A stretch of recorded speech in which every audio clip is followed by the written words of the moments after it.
নমস্কার বন্ধুরা, রিনা সাহা ইউটিউব চ্যানেলে আপনাদের সকলকে জানাই স্বাগত। আজকে আমি যে বিষয়টি নিয়ে আলোচনা করব সেটি হলো ভগবান কৃষ্ণকে 56 ভোগ কেন দেওয়া হয়।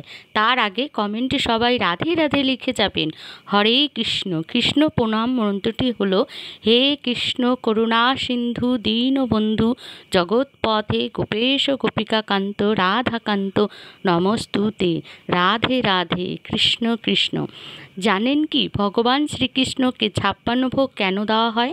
একটি কাহিনী অনুসারে ছোট্ট শ্রীকৃষ্ণকে একদিনে মা যশোদা 8 বার অষ্টপ্রহর খাবার খাওয়াতেন, অর্থাৎ 8 বার খাবার খাওয়াতেন।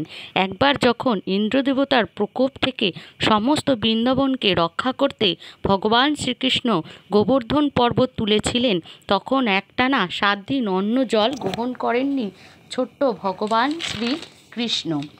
অষ্টম দিনে যখন ইন্দ্রদেবতার বর্ষা বন্ধ হয়ে গেল, তখন ভগবান শ্রীকৃষ্ণ সমস্ত ব্রজবাসীদের গোবর্ধন পর্বতের নিচ থেকে বেরিয়ে যেতে বললেন।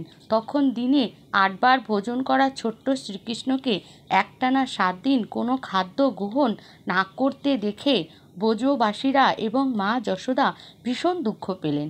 তখন সকল ব্রজবাসী এবং মা যশোদা সকলে মিলে 7 দিনে এবং অষ্টপ্রহর হিসাব করে 7 ইন্টু 8 সমান 56, অর্থাৎ 56টি ব্যঞ্জন ভোগ ছোট্ট শ্রীকৃষ্ণকে দিলেন।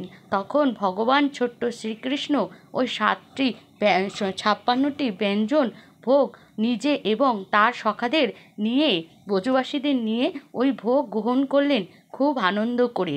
রাধে রাধে, কৃষ্ণ।